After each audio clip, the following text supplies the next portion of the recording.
That's good stuff. Pittsburgh Steelers fans, it is time once again for another edition of the Curtain Call podcast. My name is Michael Beck, your deputy editor over at BehindTheSteelCurtain.com, and I'm joined as, by always, the one great film guru himself, Mr. Jeffrey Benedict. Jeffrey, how you doing tonight, sir? I'm doing really good tonight, Michael. I'm doing good. I'm also doing quite well. We are at the very end of our draft series, so it means that it's time to pivot before we get back to Know Your Enemy and bring in guests, which will be exciting. There will be more guests as the weeks come on, but this will just be a solo show with Jeffrey and myself. So we're just hanging out tonight, kind of breaking down the offseason. In the coming weeks, we'll get into some stuff on Matt Canada and kind of round up the rest of the division, see what everyone else is up to, and kind of where the Steelers stand, Pat, when it comes to all of it, really. But in essence of tonight's show, and just really getting right into the nitty-gritty of it all, Jeffrey, I'm curious your thoughts on this offseason.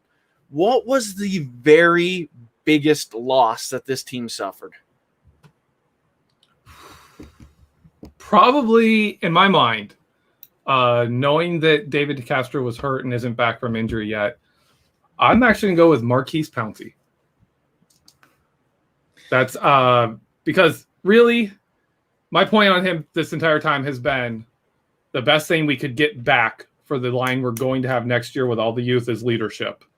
And Pouncey was a heck of a leader, not just for, the offensive line, but for the whole team. So even while his play wasn't quite what it was, I would have loved to have Pouncey back. Yeah, that one, especially now, really stings. We know Kendrick Green has some of that leadership qualities in him, but as a rookie, and in my experience, even if you're a leader at a different level, when you're new in a system, you're not really – well, the second you kind of speak up a little too much, especially if it's too soon, you get thrown to the back very quickly. So I don't really expect any of the rookies to really share their voice too much because it doesn't really make much sense. We know Zach Banner's the funny guy. Chuks Okorafor is kind of like the quiet guy. Dotson, I think that's another quiet guy, relatively. I'm curious your thoughts because I know you've watched some film on Trey Turner. Were you able to pick up any sort of leadership stuff within him? Is he that guy at all, or is this offensive line kind of missing that voice entirely? I don't know anything about what he's like in the locker room, but I can tell you on the field when he was healthy, and especially when he was in the early days in Carolina before they changed their system a lot, he was a leader on the field in setting like the tone of the game.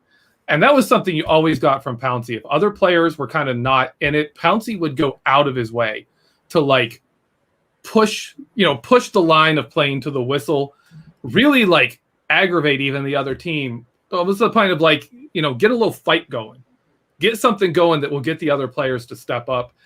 Trey Turner had that kind of impact in a game. So I think he could be that kind of on the field, drives the nastiness kind of guy, get the rest of the guys going. I think he's that kind of a leader.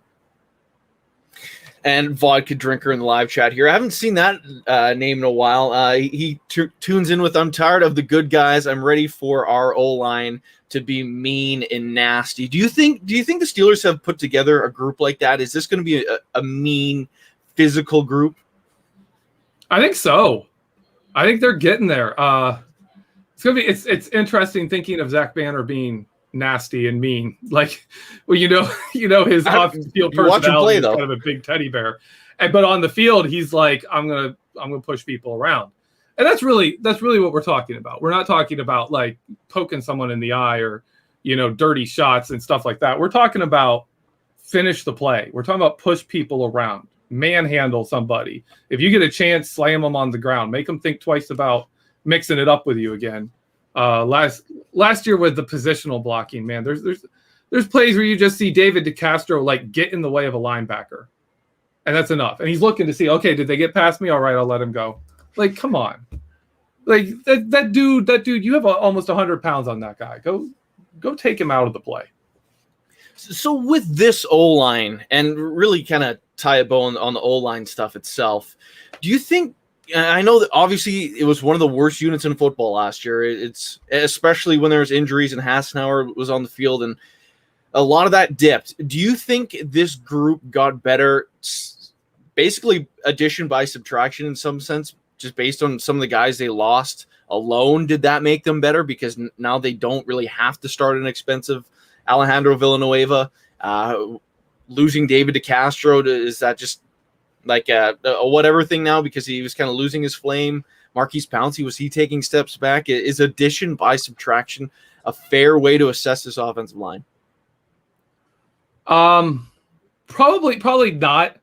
I think the change they wanted to make necessitated it. Matt Filer doesn't fit what they're heading towards. David DeCastro injured doesn't really fit that. Alejandro Villanueva doesn't fit what they're trying to go towards. So in that regard, to fit the new scheme, I'd say, yeah, it's some addition by subtraction.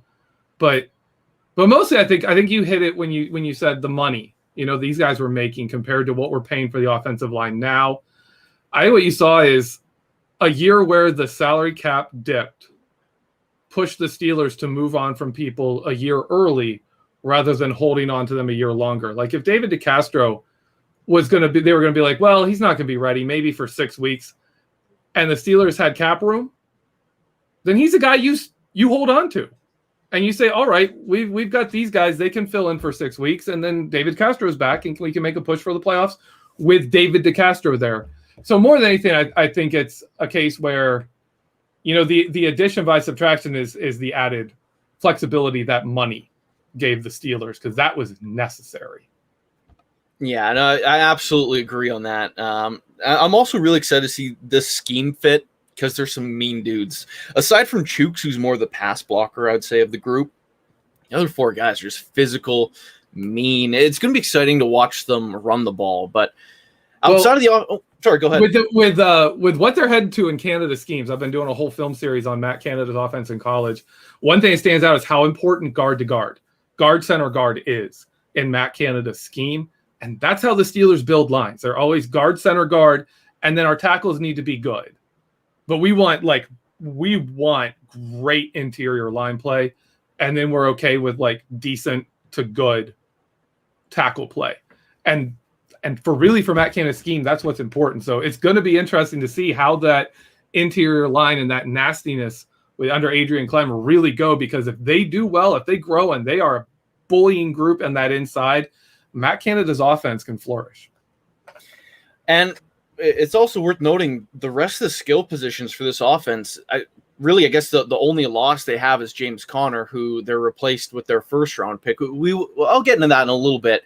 But sticking with the losses, defensively, the Steelers suffered just as much losses as they did on their offensive line. Of course, Bud Dupree, Mike Hilton, and Steven Nelson being the biggest names there. Which of those 3 guys do you think they're going to miss the most? And do you think they'd be able to survive losing all 3 of them? I think they'll survive it. I still think Bud Dupree adds such question marks to the defense simply because they have been so prolific as a pass rush unit, but they still can't put together a stretch of games where in a season where their pass rush keeps up that, over 3 sack pace when Bud Dupree isn't on the field. They haven't done it yet. With or without TJ Watt, Cameron Hayward, Stephon Tuitt, they haven't done it yet. So if we're going to hit 50 sacks, if we're going to hit 51 sacks, because it's 17 games now, next season, they've got to overcome that. They've got to show that, okay, you know what, Bud Dupree wasn't that key. Because if they're sitting there at 49 sacks at the end of the year, then it's Bud Dupree. I think Mike Hilton, you can change the scheme. Mike Hilton is a guy you designed a lot of plays around. You don't have to blitz your nickel backer. You don't have to blitz the nickel corner. And Steven Nelson, Cameron Sutton's ready to take over that role. Again, it's that you're getting 80% of the talent and skill for, less than half the cost. I had a feeling you were going to say that exact line when it came to Steven Nelson and Cam Sutton. We've had a few conversations off air regarding that, so I am glad you did bring it up. But Well, when it comes, you mentioned those nickel corner blitzes. They don't really have the personnel unless we haven't seen a guy do it before that we don't know of. It seems like that guy isn't there. So do you anticipate that kind of portion of the playbook just being scrapped altogether? In nickel, I think you'll see that. Arthur Millett has a chance if he wins the nickel job. He's not a bad blitzer. I'd be interested to see James Pierre, see what he can bring on a blitz. But again, there's no guarantees there. Miles Killebrew can blitz a little, but these guys, it's like sending Terrell Edmonds. You know, it's like sending Terrell Edmonds. It's not Mike Hilton. Mike Hilton was a dynamic blitzer that offenses had to account for. And you could shut him down by accounting for him, but the reason they would send him, because if you're accounting for Mike Hilton, you know who's one-on-one? On the opposite side of the field, usually, TJ Watt. Like, you can't account for Mike Hilton and double TJ Watt. And if you're doing that, then the guy who's blocking Mike Hilton or the back, whoever's doing that, is sending a Robert Spillane right up the middle. It set off so much that our blitz just could build off of and steamroll when he was doing those. I think this is kind of a thing where if you've got someone who doesn't bring that level of blitzing, then are they actually worth blitzing? Are they worth the big plays you're randomly going to give up when you do send too many people for the big plays you make when you send Mike Hilton? Because they made a lot more plays sending Mike Hilton than they lost. You're definitely right on that, and that is a good point. And this next part, not Steelers related anymore, but I think it's still worth asking about Mike Hilton specifically. Do you have any faith the Bengals will actually use him properly, or are they going to stick him out on an island, make him cover guys, and do all the wrong things? Because at the end of the day, the Steelers play them twice, so we've also seen the Bengals not use guys properly in the past. Do you think that's something Mike Hilton should be worried about? I think that is one of my things to watch because they have a new head coach, right? He's a very different approach than the old guys where they were like, "Ooh, that's a good player. Bring him in and we'll put him somewhere." You know, whether it fits or not. If they use Mike Hilton well, I'm not confident they will, but if they do, that's going to be something else. I doubt he's going to be blitzing like he was with the Steelers. He blitzed a lot with us, and I don't think they have the personnel to do that. But on the other hand, they have one of the best cover one free safeties in the NFL. Just forgot his name. Bates. Yeah, Bates. So they can do it. They can clearly do it because that's what the Steelers do. They just run cover one man and blitz Mike Hilton. They just run a blitz. So they can do it. They have that kind of personnel. They just have to actually do it, and I will be surprised to see if Cincinnati does. Are you at all disappointed that this David DeCastro news didn't come out sooner so they could keep one of these free agent defenders that they lost?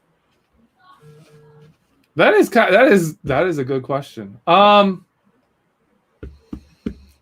See, I actually really like a lot of the moves. I would have loved to have kept Bud Dupree, but then what are you doing with Alex Highsmith? Alex Highsmith is ready to play, right? Are you going to sit him and waste a bunch of his rookie contract, sitting there playing behind Bud Dupree and TJ Watt being the number 3 guy?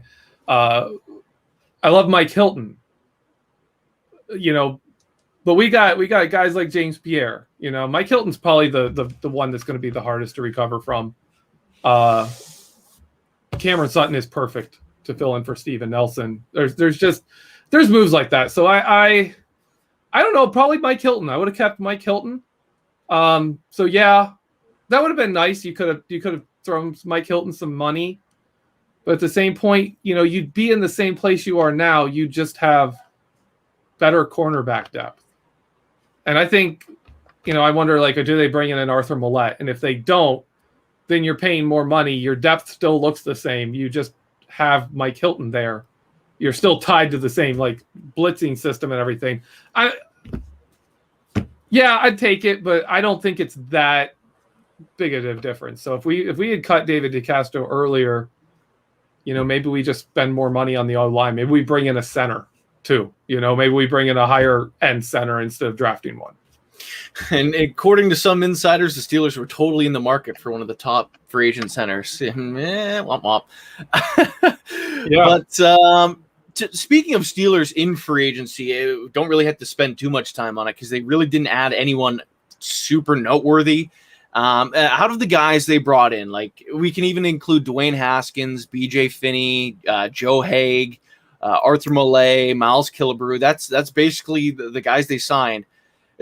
Any of them kind of jump off the paper to you that you're like, okay, I'm actually kind of excited to see this guy go to work? Arthur Millett.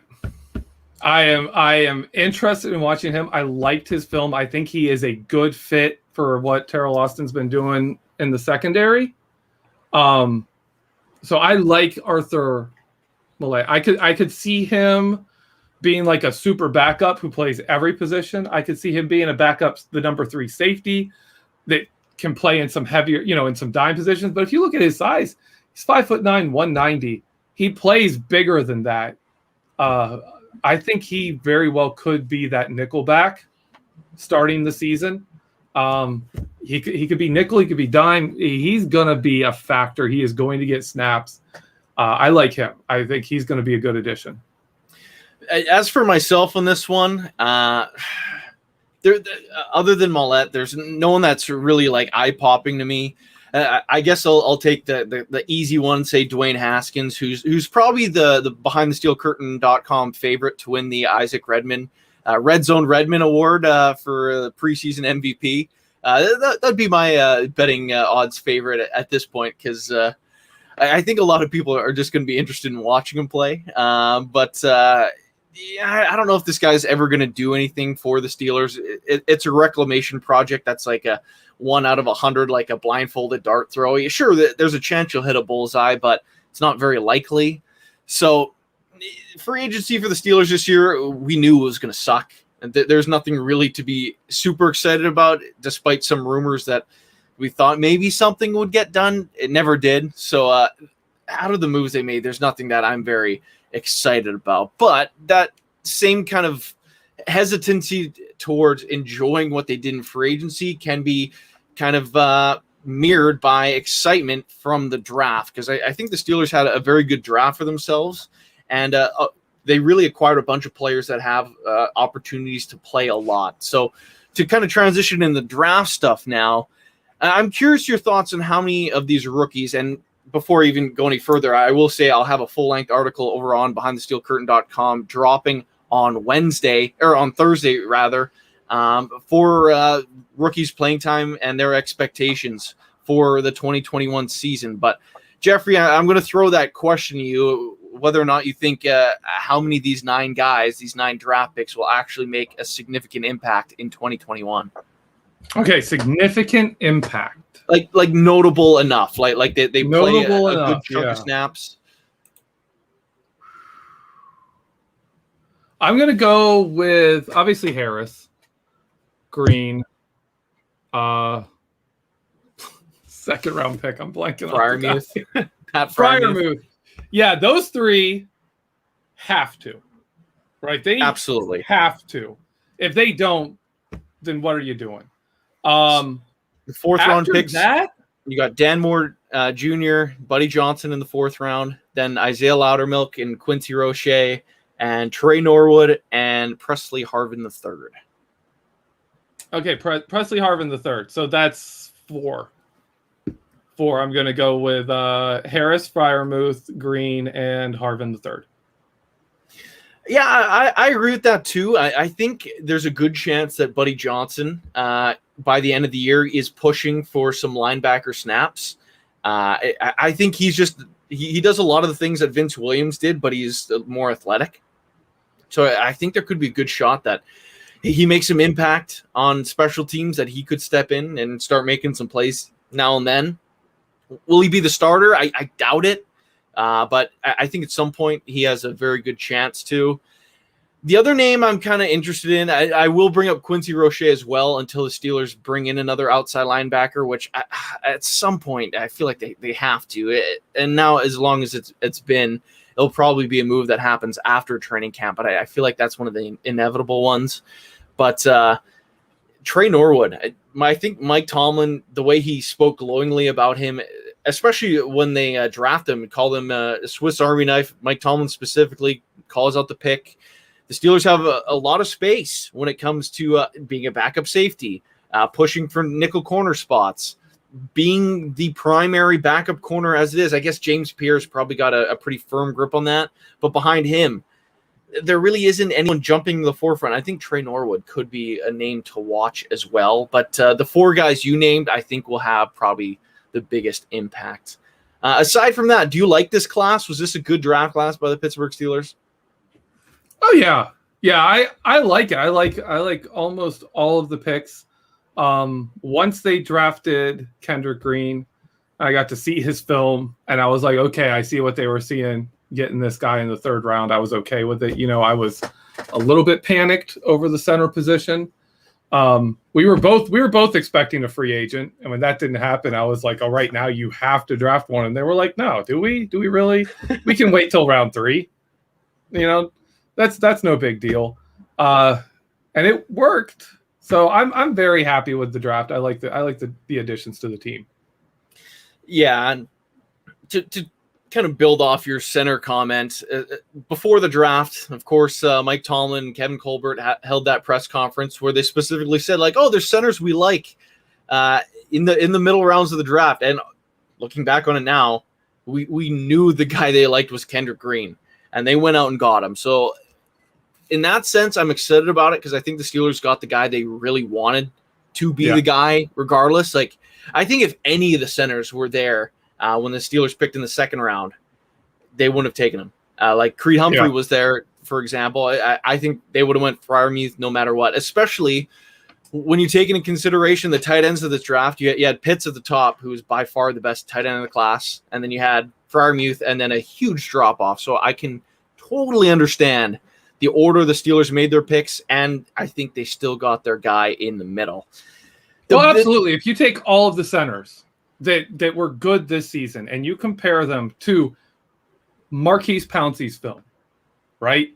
The one you're going to get the closest to what Marquise Pouncey had is Kendrick Green. Kendrick Green is like a Marquise Pouncey 2.0. It's like he's the B movie version of Marquise Pouncey. And so, can he develop and be that level of player? Probably not the level of Marquise Pouncey, but he can replace him. And he can be very good doing it and probably do that for a long time. So, yeah, he makes so much sense, but he just wasn't on our radar until they took him. And then all of a sudden, I know a few people were like, "Oh, there's still Kendrick Green." And I was like, he played guard. Like, what are you talking about? And I just never looked him up. I never really did film on him. Yeah, it's classic Steelers to mine someone out of the draft, and we look at them, someone completely off our radar, and we're like, "Oh yeah, why did we see this guy like months ago?" Yeah. But there you go, like Deontay Johnson in the 3rd round a couple years ago. Oh, exactly, and even Chase Claypool to a degree in 2020. I only knew him because I knew him, but like outside of that, like I didn't think he was going to be a 2nd round pick. Yeah. And he goes, and you're like, "Wait, who is this guy?" And you start watching his film, and you're like, "Oh, okay. Let's see what they were doing." Exactly. Now, the biggest pick of this year's draft, though, of course, your 1st round pick, the most predictable 1st round pick the Steelers made since their last 1st round pick when they traded up for Devin Bush, who I don't know will fit into today's video because there's some stuff I suppose you could talk about with old Devin Bush, but today we're talking about this offseason, and we're going to talk about Najee Harris here. Do you think him alone, Najee Harris, can fix the Steelers' running game? Heck, even if we said we take it back to the 2020 season, if you just plucked Najee Harris and put him on that team last year, would that have changed anything? Is he that much better than James Conner? Well, first off, I'm going to take offense to you saying that was the biggest pick of the draft. Presley Harvin III was the most important. That was our favorite pick. It's different. Favorite pick. Anytime you take a punter, man. Anytime. Anyways, I'm kidding. Najee Harris, he is going to do a lot to turn this around. Again, we had just talked about the offensive line, and I was saying about Matt Canada and how important power running up the middle is in his offenses and how much it opens up things for the rest of his offense to work, especially the jet sweep. Like if you can run inside enough that teams really have to focus on your interior run game, that jet sweep is so much more dangerous. And if that jet sweep is dangerous, that opens up so many things he does with passes and play action passes and with all kinds of little shovel passes underneath for those like halfback counter, runs up the middle that are passes sometimes. All of that opens up if the interior run game is strong enough that the jet sweeps are a threat. And we saw last season when that interior run became kind of a joke, when David DeCastro was playing hurt. Yeah, Benny Snell and James Conner not running smartly. Marquise Pouncey isn't quite himself. Matt Filer was not good on the inside zone runs. He didn't communicate and work well with teammates. He was much better on just, there's your guy driving back. He could do that. When that was all going on, the interior run game fell apart and the jet sweeps were nothing. They weren't a threat anymore. And it's easy to say, yeah, they adapted to that. But also, if the interior run game is going, they can't make those adaptations. They can't sit a linebacker and a safety out there because then they're exposed in the middle. So to me, running up the middle is huge. And Najee Harris is going to make a huge difference there. James Conner is not a up the middle runner. He's not that guy. He is a cut back, off tackle kind of runner. He's much better outside. He loves breaking plays to the outside. He loves running backside cuts. He's not an up the middle runner. And the other thing you need in Matt Canada's offense is that guy who is that up the middle runner also needs to be fast enough and versatile enough that he can be a receiver. And he can run some outside stuff that you don't expect. And even motion him to a receiver and then run a jet sweep with him. Like you're going to be able to do all of that with Harris. And a lot of that you just can't do with Benny Snell, who's our best interior runner. So if you're going to base everything around the inside run game, you need a guy who can do that and then also bring you some other traits as well. And that's Harris. That's Najee Harris. So I do think he is going to make an enormous difference, especially if that young line and the interior line that's all rebuilt actually has some nastiness. If they start getting some of that nastiness going and they're springing Najee Harris, and Najee Harris is taking, they give him an inch and he takes 6 inches. They give him 2 yards and he takes 6, and he breaks one for 8 yards, 10 yards. And he's actually moving the chains on what they're able to give him. You're going to get even more from that O-line. They're going to get going. They're going to get rolling. They're going to build confidence. They're going to block harder. And you're going to see, good things happen on this offense. The last part of your question is, would he have made a difference last season? And I'm going to go with yes, to a certain degree. He would have been better than what we had. But at points in that season when David DeCastro really couldn't move people and J.C. Hassenauer is starting at center, you're not running up the middle. Like, it doesn't matter what you're doing. He would have brought more than what we had. But not a lot more. There just wasn't room for that much more. Now, we are getting close to our break, but I do want to expand on this a little bit more. Now, the run game specifically, just say it does work as well as we're kind of foreseeing it for this kind of scheme and offensive line we have now, and of course the other pieces we have in place. Do you think an improved running game will correct some of Ben Roethlisberger's mistakes? Absolutely. I think that's the biggest benefit. I don't think you're going to see this team be a top 5 rushing team. Those teams all have 2 or 3 runners, either a really good number 2 running back or a quarterback who's gaining a bunch of yards. That's where you see those. Ben Roethlisberger is not going to run for anything. Benny Snell and if Anthony McFarland shows out and is able to be like an 800-yard rusher,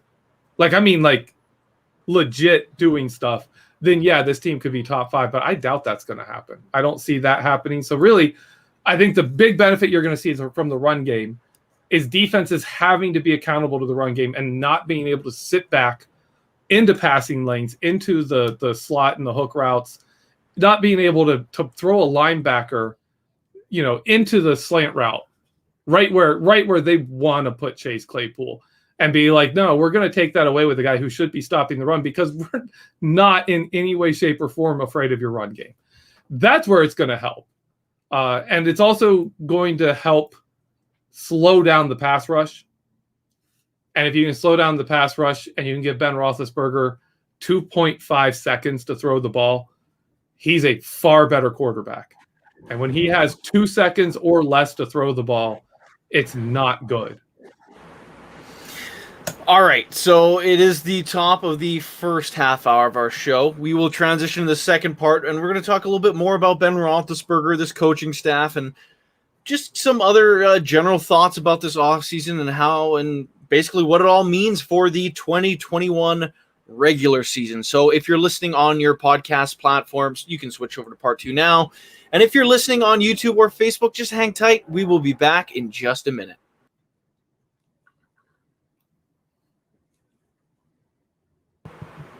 Alrighty, Pittsburgh Steelers fans, it is time for the second half of the Curtain Call podcast. Once again, my name is Michael Beck, joined as, by always, one Mr. Jeffrey Benedict. And, of course, we're breaking down the offseason tonight, the second half of our show. Really, we kind of ended things off the first half about whether or not Ben's mistakes will be corrected by the running game. And to kind of continue on that same note, when Ben Roethlisberger, really, when the season ended, the 2020 season ended, that flop against the Browns, Ben Roethlisberger kind of fell apart throughout that the end of the regular season. He did have an interesting game for himself in the playoffs, over 500 yards and 4 touchdowns, but also 4 picks. Yeah. The general consensus really was, is this still the guy? Is it time to move on? Of course, the Steelers opted to bring him back. It seemed like there's some people inside the organization that were ready to move on from Ben, and there's others that were not. Of course, Ben's taking less money to come back, which really helped the team. He added some void years. He almost slashed his cap hit in 2021 in half. Now, of course, he's back on this 1-year deal. Were you excited when all this kind of came down? We knew Ben was coming back for sure. Or was there a point in time where you're like, maybe it's time for a change? I always figured he'd be back. I think I was consistent in that, even when we were talking about it. There were times where I'm like, once Pouncey retired, I was, Ben could go too. That's the chance we had. But I didn't think he would, just because as much as he has dominated the Cleveland Browns and the state of Ohio after they passed on him, I honestly, that loss in the playoffs and how badly he started and how that all went down, I couldn't see Ben Roethlisberger leaving football with that being his last game. And in such a notable game, right? If that is the last game, that would be something that would forever be remembered as his last game. The game with it went over his head and he didn't fall on the ball. And then he threw 4 interceptions. And it would be there like haunting him. Like that would be a bigger memento on his career than the accomplishments he had made, just absolutely dominating inside the state of Ohio. I do have to apologize. I did miss a super chat, so we'll go back to this from Snowman, who puts $5 in the tip jar. He asked, with training camp getting closer, will Kendrick Green sign soon or after training camp starts? Jeffrey, do you have any thoughts on this? Oh, this is like a Dave Schofield question. Really? He did write an article on this. He did? Did he say? Because I was trying to think of how many rookies have signed after training camp started. Like, I don't. After that CBA, when like rookie contracts kind of became like just based on a chart. Yeah, I don't think that's ever happened. I really expect him to sign. I haven't honestly been paying attention to it, because to me it's one of those, like, it's inevitable now. It's one of those things. They'll just sit down and be like, all right, so this contract, and you'll be like, yes, that contract, and then they sign it. Like, there's so little wiggle room. All they got to do is find out what's going on around him. I'll never hold it against a player for trying to get exactly as much money as they possibly can to the last cent, or even perks, benefits, guarantees, whatever. I don't, take what you can get. The NFL makes tons of money. These owners never lose money. And when they do, they find ways to ditch it onto the salary cap so that they don't have to spend money the next year. So for me, I don't know. I'm not great at it, but I expect he will sign before training camp or very, very quickly once it starts. Yeah, this is something I wouldn't be worried about. I think it'd be a big mistake for Kendrick Green, too, if he were to hold out, because he's a rookie with the chance to start in year one. But, like, he shows up, that's going to significantly help his chances. If he misses a week or 2 weeks of camp, now all of a sudden we're talking about B.J. Finney starting in week one, which I suppose is a possibility, but that's not what we should be rooting for, in my opinion. We should really hope Kendrick Green is good enough to go in week one, and I fully think the Steelers coaching staff will give him every opportunity to be the guy and prove whether or not he is incapable of starting. I don't know if you agree with that, Jeffrey. Yeah, I would agree with that, absolutely. Speaking of coaches as well, the Steelers did have to make some moves a little bit defensively, mostly on the offensive side, including bringing a quarterback coach in for the first time in a couple of years, brand new offensive coordinator, brand new O-line coach, a couple new assistants. How do you feel about these coaching hires? Because this was one of the big talking points of the offseason. After a couple months really to kind of digest it all, and before they played, do you think they've made the right decisions, or in some circumstances, do you wish they went in a different direction? I'm sorry. What did you say again? I'm really sorry. I missed it's all good. When it comes to this coaching staff, so okay, they hired some new guys this offseason. Yeah. Matt Canada, Adrian Clem, the assistant O-line coach whose name is blanking me right now, Michael Sullivan, the quarterback coach. I believe Terrell Austin just officially took over duties as a secondary coach. Do you think they hired all the right guys, or in some circumstances do you wish they went in a different direction, even before they've taken the field? I think they went with the right guys. Adrian Clem, for all his problems and you know, I don't know if they're scandals, I don't know what you'd call them, and he had in college that kind of got him out of there. He's kind of rebuilt himself, and the Steelers locker room likes him. And so if you're getting a vote of confidence from the leaders in that room, then you go with it. You say, okay, if he's doing well, then you go with him. And I think he is that. He kind of brings exactly the mentality that we're all sitting here saying you need to bring. Terrell Austin, as long as the Steelers can keep Terrell Austin and Keith Butler, whatever titles they have to give Terrell Austin or Keith Butler, whatever names, titles, money they have to give those guys, give them. Because the two of them together are making an incredible defense. They are really, really doing incredible work. I like all of it. I don't have a problem with any of the guys on here. It's amazing to me how fast this offense has changed. All of its coaches, from offensive coordinator to wide receivers coach, running backs coach, wide receiver coach, offensive line coach, and tight end coach changed too. Like they've all changed in just a few seasons. So this is a very, like, all the ties have been cut with the older coaching staffs. None of these guys have been around that long on this offensive coaching staff, which is really strange and very different for the Steelers. Obviously, you know, they probably weren't going to get rid of Darryl Drake. His unfortunate death, that was tragic. Some of the other guys were just really old and they retired. They were like, you know what, I'm done. I'm retiring. But it all came together very quickly, much like the change on the offensive line, where you expected, you know, one guy this year, a guy next year, and then all of a sudden, boom, it's just massive turnover all at once. Now, the offense specifically, I know you're running a few articles on Matt Canada himself and what that offense is going to kind of look like. And we are going to have a Matt Canada show probably next week with a special guest to break him down and what we should expect from the offense in 2021. But him specifically, us sitting here right now, I would say if anyone was the Matt Canada expert on BehindTheSteelCurtain.com, I would definitely go to you first, Jeffrey. So you're the one to ask this question to. But do you think this offense can translate to the NFL? We've seen it successful in the NCAA. He's bounced around to a ton of teams. It's worked basically everywhere to a degree. LSU, maybe his personality didn't work out there, but do you think this offense is going to work in the NFL? Oh, this is such a big question.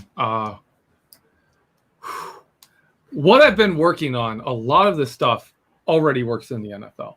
You're already seeing it. The reason the Steelers signed Matt Canada is because of what teams like the Chiefs are doing, right? Because of what the Rams have been doing, because of what a lot of teams have been doing, where they've brought up different schemes. The way San Francisco runs the ball. You know, like you take this combination, Baltimore, I mean, running the veer in the NFL and just dominating with it. Just having it's a single play that people just cannot stop. Has really opened the door and said, what other concepts? What else is going to work? And you kind of need someone to bring this stuff in. And Canada does it all. The problem you have with Matt Canada, what I've seen on film and what shows up in the stats, is his offense will look incredible on national television in some game against a team that his team has no business playing against and running with, like the Clemson win for University of Pittsburgh. When he was at NC State, he gave Clemson a run for a while. Like half a game, they were ahead of Clemson at the end of the half at NC State. Like a lot of games like that where it's just like, whoa, look at this offense. And then you'll check the score chart, and 2 weeks later, they were shut out. Like entirely just, they couldn't score points. I mean, you go over some of those games, you're like, it's like the team isn't executing well. Like, you know, and in college, you can sit there and say, okay, did they hype them up for this game and then this other game? The kids just weren't up. It's college, right?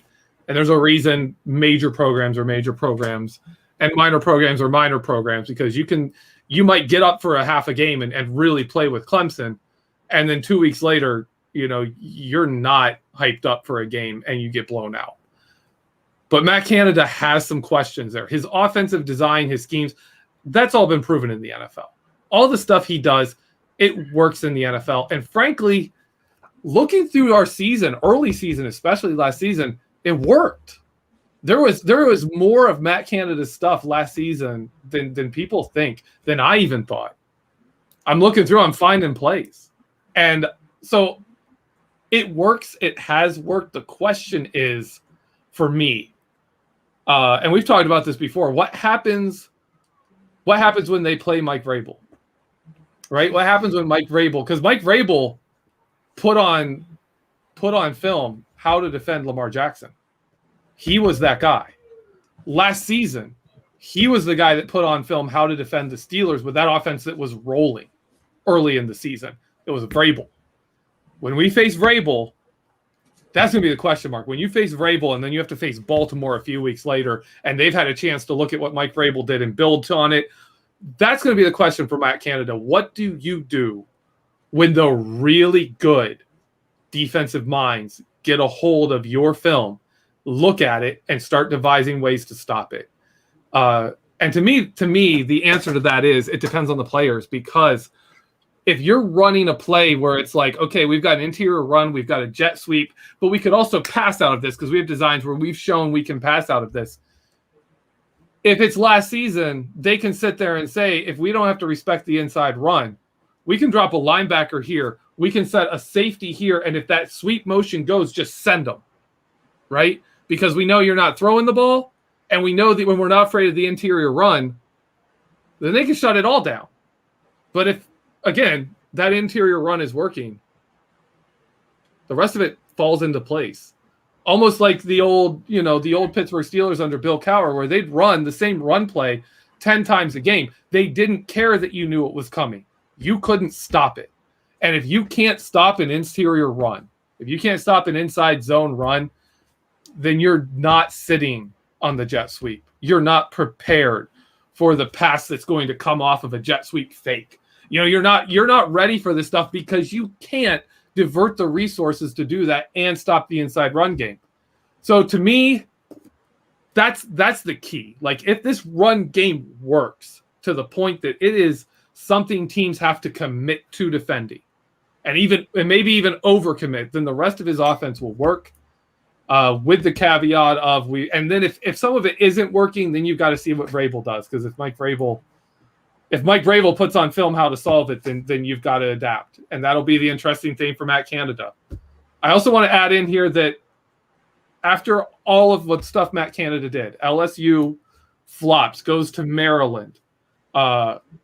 He takes that year off, right? And he has talked about what a big year off that was, that he voluntarily took to look at his coaching style, to look at what other people did, and to adapt his coaching style to be better, to adapt his playbook to be better. So even looking at the college film, I have to put in the caveat that Matt Canada knew he needed something more. Matt Canada knew he needed to put it all together better. He knew that there were flaws in his system that were holding him back. And he took a year off to work on that. So that to me is also a question. What did he learn in that year? Because we haven't seen it. So now we've talked about the system. We talked earlier about the O-line and running back. When it comes to personnel for running this offense, skill position wise, do they have the right guys? Do they have the guy to run the orbit? Who do you think that's going to be? Do they have the right quarterback? Could this offense be better if they had someone more mobile? I know there's a lot of questions to kind of dig through here, but do they have the right personnel? When we start with personnel, I'm going to start with someone who on the Steelers whose birthday is today. Don't know if you know whose birthday is today, Michael Beck. I do. He's Canadian. Yeah. Chase Claypool, happy 23rd birthday. Chase Claypool. And Cassius Marsh, actually. Both birthdays today. Really? Cassius Marsh, too? Yep. Wow, Canadian Pokemon Day. Yeah, there you go. Pokemon, eh? Is there any hockey Pokemon? Never mind. I'm going off on tangents now. Not going to talk about hockey and Pokemon. Okay. Could be a fun show. Back to the topic. Chase Claypool is a big-time weapon in this offense. The last time Matt Canada had a receiver like Chase Claypool, I'm going to go back to Indiana, right? And he used the heck out of him. He had a big, tall guy who catch the ball, fought for the ball, used him a lot in a lot of different ways to get him open. So Chase Claypool, watch out for that, because that kind of physical mismatch on the outside draws defenses. That's another one of those things. If you got the interior run game going and you got Chase Claypool out on the outside who's near, who you have to divert extra resources to, then you're opening up even more. You're open, like Le'Veon Bell and Antonio Brown opened up so much for other players. They can do that. They like Chase Claypool and Najee Harris can do that for other guys. And when you're talking about Juju Smith-Schuster having a bit more space and teams not being able to really, focus him down, he becomes a threat. And he's a threat because he is so versatile. He can do, like, we used him. His first touchdown in the NFL was scored on a shovel pass. Like a thing that Matt Canada has used everywhere he went. We did it in 2017 with Juju Smith-Schuster. Todd Haley used those shovel passes with Juju Smith-Schuster because Smith-Schuster, thank you, was dangerous on those. He was really good at them. So, and then you got we haven't even talked about Deontay Johnson, who can fit as a traditional slot receiver in Matt Canada's offense. He uses more of the traditional slot and less of the big blocking slots. He also uses a lot more running backs and tight ends as slot receivers. Like he does, he mixes around that. He likes the bigger receivers outside though. If you watch his film, so I'm going to be interested in seeing where Deontay actually lines up. But I think the wide receiver core all works. Najee Harris is kind of a perfect fit as the tailback in a Matt Canada system. I'm going to be interested to see how many passes he gets, because for a long time, if you were the tailback, the ball didn't go to you in the air. You weren't getting thrown to. You ran the ball, and that was it. If you were the second running back and you were doing wing back and you were doing motion and you were doing jet sweeps, you'd get the ball thrown to you. It's kind of a weird thing that I think he phased out in his later years. And he's going to have to change for the NFL. He's going to have to find more ways to get Najee Harris the ball as a receiver. But I think Pat Freiermuth and Eric Ebron are perfect for this kind of approach. I could see them doing a shovel pass to Eric Ebron. I think Ebron would be fine in that circumstance. Not a ton of them, because you don't want him taking too many hits. Pat Freiermuth, perfect kind of guy to just get that. You watch him run through people with the ball. Yeah, send him in motion, give him a little shovel pass up the middle. Boom. Pat Freiermuth is, running up there and hitting your safety with a head of steam. That's not fun for the defense. So I think we have the personnel, and obviously I've already talked about, I think the line they've rebuilt really to fit Matt Canada's offense well. The question is Ben Roethlisberger. And that's why I think the $1 million question. Yeah, Ben Roethlisberger. And I've been kind of covering that. My last film room on Matt Canada was about play action. Because when he was at NC State against Clemson on their first touchdown drive, he starts it off with this funky player. He gets 2 running backs in the backfield, but they're lined up right in front of each other, right to the right of the quarterback who's in shotgun. And there's a tight end to that side and then 2 wide receivers the other side. And they ran a little read option play with a jet sweep threat. You're obviously not running that with Ben Roethlisberger. You're not running a read option where one of the options is for Ben Roethlisberger to keep the ball and run up the middle. But the play after that, they ran the exact same look, well, with one difference of instead of a second running back, they moved a wide receiver outside. And they threw it to the running back who was actually wide open. And it's really clever how he did it to get him wide open, to seeing how the defense reacted to the first play, show him the exact same motion. In fact, to the point that the left guard pulled, right, on a pass play. He pulled and blocked the defensive end that was coming from the other side, right? He pulled and blocked that guy, and it was a pass, and the running back was wide open because the guy responsible for the running back in a pass coverage in man came up to defend the jet sweep. And so by the time he got back, he's like looking like, where's my guy? And the guy catches the ball, and it's a 30-yard gain. Like, that was a play action play. It was in shotgun. The quarterback never turned around, never had to take his eyes off the field. It was clearly not really a read. It was a play action pass where he just faked the handoff, faked the read. Like, oh, I'm looking at the defense here. Boom. Right downfield to the running back who's wide open. Matt Canada has run play action the way Ben Roethlisberger needs play action to be run, which is I'm not turning around, looking away from the defense and then having to reconnect with the defense, see where everyone is and figure out who's open. He's not good at that. When he used to run play action when he was younger, he would run play action, yeah, but he'd also run around for 3 or 4 seconds until he saw who was open. And if he had to, he'd throw a linebacker to the ground. That's how he did play action. That's how he succeeded at it. He's not going to do that anymore. So Matt Canada's style of play action, he's already done that.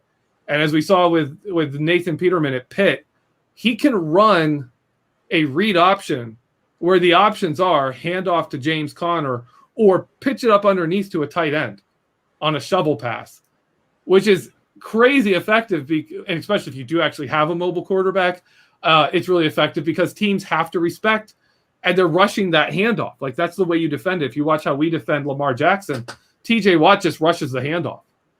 And whether Lamar hands it off or not, he's hitting Lamar Jackson. He's putting hands on Lamar Jackson every time. Well, if you're doing that and there's a shovel pass, him, the defensive lineman, they're all on the wrong side of the play all of a sudden. So Matt Canada can make it work around Ben Roethlisberger, but again, every step you're taking to make it work for Ben Roethlisberger is another threat you're removing from other places and another chance the defense has to catch on to what you're doing, right? So that's the part I'm most questionable about is, will Ben Roethlisberger work in this offense? And I think he's giving it a good go. If the play action works, he works.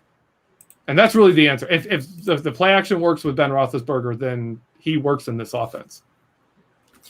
So to kind of round out the whole offensive talk with this new scheme, I'm curious your thoughts on which singular player will have like the biggest statistical impact from it. Who's going to take the biggest jump playing in this system under Matt Canada? Compared to like last year? Yeah. I'm going to go with Juju Smith-Schuster. I think the way he plays, Juju has a chance to be closer to what he was in 2018. And a lot, Like maybe the yards aren't that much better because I don't think any of the receivers are going to be putting up huge yards, especially if the run game's actually going. But I think you could see Juju Smith-Schuster come back to lead this team in receiving or be number 2 instead of what he was last season, where often he was just kind of forgotten and getting thrown absolutely trash routes that were just 2 yards and get lit up by a linebacker. So I think he stands to benefit a lot. I think they will use him well when he's healthy. That is a really good pick. I think I got to completely agree with you on that one.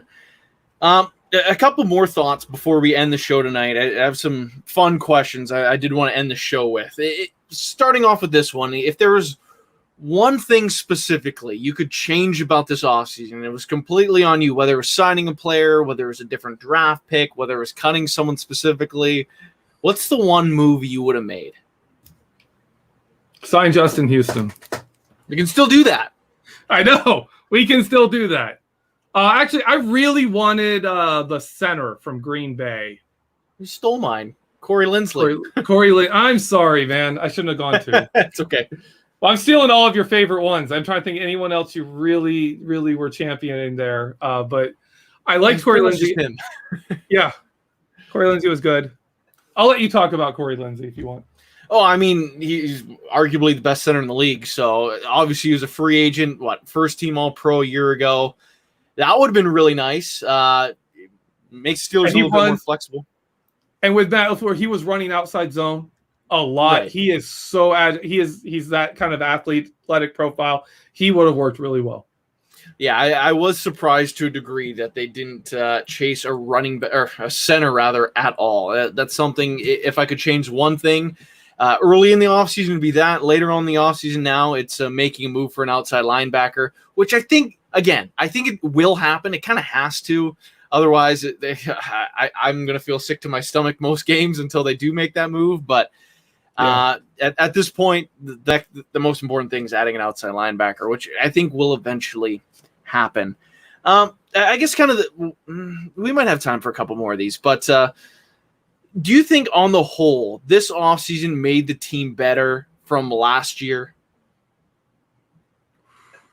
Okay.